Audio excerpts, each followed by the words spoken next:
drill মেচিনৰ ব্যৱহাৰ drill machine ব্যৱহাৰ কৰাৰ উপায় আৰু সুৰক্ষাৰ ব্যৱস্থা কি কি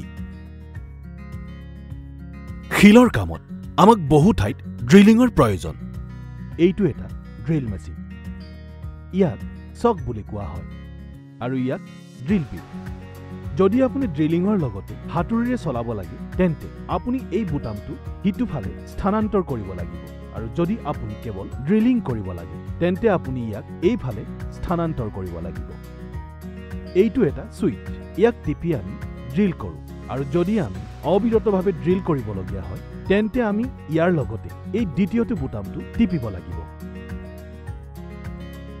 আপুনি এই বিটবোৰ কাঠত ড্ৰিল কৰিবলৈ ব্যৱহাৰ কৰিব লাগে শিলৰ কামৰ বাবে একে বিট ব্যৱহাৰ কৰিব লাগে আৰু ধাতুত ড্ৰিল কৰিবলৈ বেলেগ বিট ব্যৱহাৰ কৰিব লাগে ইয়াত বৰ্ণনা কৰা ধৰণে এতিয়া ড্ৰিলিং কেনেকৈ কৰিব লাগে কওঁ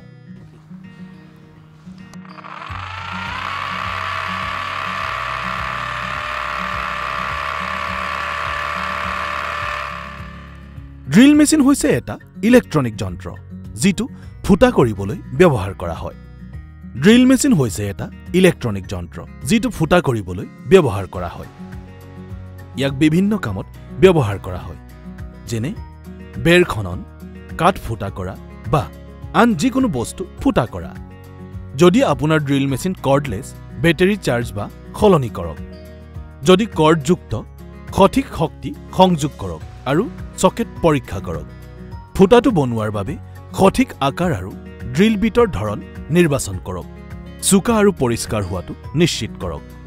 ড্ৰিল মেচিনটো ড্ৰিলিং স্থানত ৰাখি ইয়াক স্থিৰ কৰক ইয়াক ধৰি ৰাখিবলৈ হেণ্ডেল ব্যৱহাৰ কৰক সুৰক্ষাৰ সাৱধানতা মানি চলক ড্ৰিল মেচিন ব্যৱহাৰ কৰাৰ সময়ত নিৰাপত্তাৰক্ষী চশমা হেলমেট আৰু গ্লোভছ ব্যৱহাৰ কৰক গতিকে আমাৰ ড্ৰিল মেচিন ব্যৱহাৰ কৰাৰ সঠিক উপায় কি প্ৰথমে বেটাৰী চাৰ্জ কৰক বা কৰ্ডলেছ হলে সলনি কৰক যদি তাৰযুক্ত শক্তি সংযোগ পৰীক্ষা কৰক ড্ৰিল বিটৰ সঠিক আকাৰ আৰু ধৰণ নিৰ্বাচন কৰক ড্ৰিল মেচিনটো ড্ৰিলিং স্থানত ৰাখি ইয়াক স্থিৰ কৰক নিৰাপত্তাৰক্ষী চশমা হেলমেট গ্লোভছ পিন্ধি কাম কৰক বেলচাৰ ব্যৱহাৰ বেলচা কেনেকৈ সঠিকভাৱে ব্যৱহাৰ কৰিব লাগে জানো আহক আজি আমি আপোনালোকক কম বেলচা কেনেকৈ ব্যৱহাৰ কৰিব লাগে আৰু সুৰক্ষা ব্যৱস্থাৰ বিষয়ে মাটি আৱৰ্জনা বা আন বস্তু তুলিবলৈ বা আঁতৰাবলৈ বা নিৰ্মাণস্থলীত খান্দিবলৈ বেলচা ব্যৱহাৰ কৰা হয় ইয়াত আঙুঠি আৰু ব্লেড সংলগ্ন এটা দীঘল লাঠিৰে গঠিত বেলচা ব্যৱহাৰ কৰাৰ সময়ত সুৰক্ষাৰ ব্যৱস্থা মানি চলিব লাগে নিৰাপত্তাৰক্ষী চশমা হেলমেট গ্লোভছ ব্যৱহাৰ কৰক লগতে ধূলিৰ পৰা হাত সাৰিবলৈ ধূলিৰ মাস্ক ব্যৱহাৰ কৰক কোদালৰ হেণ্ডেল ধৰি মাটিত হেঁচা মাৰি ধৰি মাটি বা ধ্বংসাৱশেষ তুলি লওক লৰচৰ কৰক বা খান্দিব লাগে লাহে লাহে আৰু নিৰাপদে কাম কৰক শ্ৰমিকসকলে প্ৰায়ে বেলচাৰে হাত বা ভৰি কাটি লয় গতিকে সাৱধানে কাম কৰক কাম শেষ কৰাৰ পিছত বেলচাটো চাফা কৰি লওক গতিকে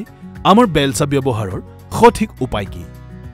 সুৰক্ষা ব্যৱস্থা মানি চলক বেলচাডাল লাঠিডাল ধৰি ধৰিব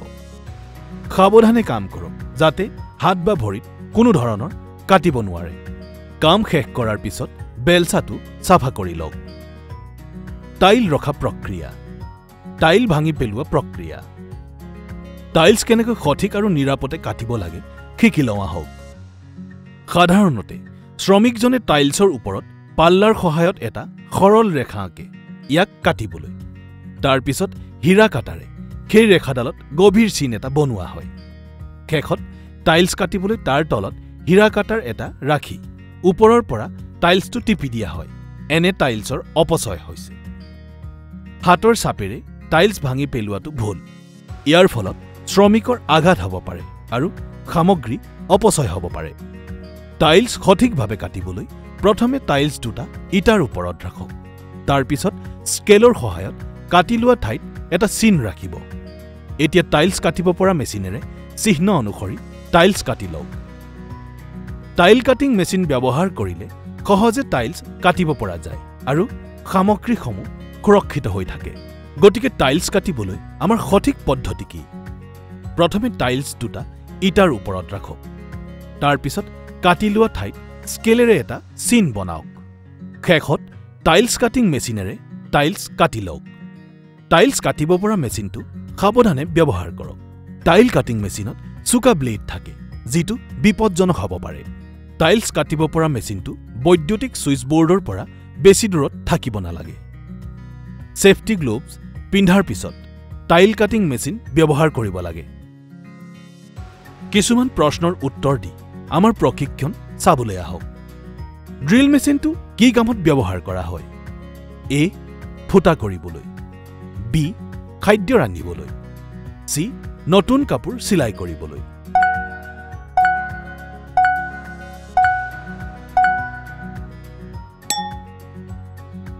ড্ৰিল বিট কেনেকৈ নিৰ্বাচন কৰা হয় এ যাদৃচ্ছিকভাৱে বি কামৰ ধৰণ অনুসৰি সি আকাৰৰ যিকোনো বৃদ্ধি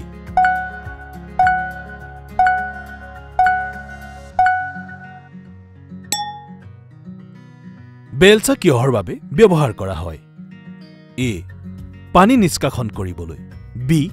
মাটি জাবৰ বা আন বস্তু তুলি বা আঁতৰাবলৈ বা খান্দিবলৈ সি নিৰ্মাণ স্থানত অংকন কৰিবলৈ